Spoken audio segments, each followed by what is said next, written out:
Linggo nang dumating sa isang ospital sa General Trias, Cavite ang kotseng ito na may walang mali na lalaki sa likuran. Sabi ng tatlong lalaking nagsugod sa pasyente, biktima siya ng hit and run. Nang mailabas sa kotse at mailagay sa hospital bed, ay agad siyang nilapatan ng cardiopulmonary resuscitation o CPR, pero huli na ang lahat.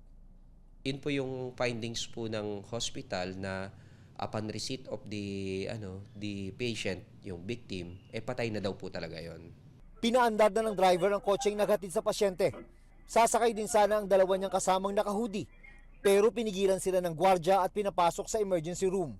Pero na makahanap ng tiyempo, ay tumakas din sila. Iniwan nila ang biktima na may mga marka ng pagpapahirap mula sa hinihinalang initiation rites. Almost lahat na yung hita niya, nangingitim na yung hita niya, magkabilang hita niya. Possibly ito yung usual na senyalis ng talaga nagkaroon ng paluan, initiation rites. In addition, yung private part niya, yung groin niya, may mga seeds, buto ng sili. Talagang parang sinili talaga yung private part niya. Kinilala ang biktima na si Kenneth Alcedo, 19 anyos na freshman maritime student sa PNTC Colleges sa Dasmariñas, Cavite, na ayon sa kanyang mga magulang ay puno ng pag-asa. Pero ang pangarap nito maging seaman para sana gumanda ang kinabukasan. Isang malagim na bangungot na lang. Akala ko,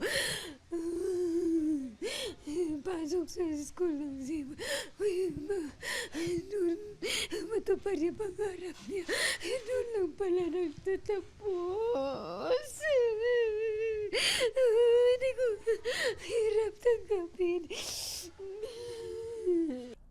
At ang bunsong si Kenneth na napag-alamang mag-outing linggo na madaling araw, sa punerarya na nila muling nakita na parang binabuyan nila ang katawan. Yung kamay, inipit ng plies. Tapos dito sa likod, ang dami ritong pasa. Dito, dami. Bukod dito. Ito yung pinakamarder sa lahat po. Dito sa, yung hita niya sa likod. Yun po ang talaga, talong. Yung nakakasakit na damdamin talaga po. Yung nilagay nila ng sili yung dito, yung butas niya po rito sa, sinuksok. Tapos dito sa puwit niya ho. Natagpuan ang kotseng ipinanghatid sa biktima na inabandona sa isang lugar na 3 barangay ang layo mula sa ospital. Sa loob nito, nakuha ang school ID at mga fraternity uniform na ayaw pang tukuyin sa ngayon ng PNP. Nakilala ng mga investigador ang driver ng kotseng nakita sa labas ng emergency room ng ospital.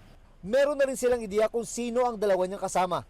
Apila ng pamilya ng biktima sa mga suspect, sumuko na lang at tumulong na madiin ang mga nagpahirap sa kanilang anak. Sa statement ng PNTC Colleges, sinabi nitong nakikipagtulungan sila sa investigasyon ng PNP. Ang hazing ay mahigpit daw na ipinagbabawal sa kanilang institusyon. Pananagutin nila ng eskwelahan ang mga individual at grupong mapapatulayang sangkot.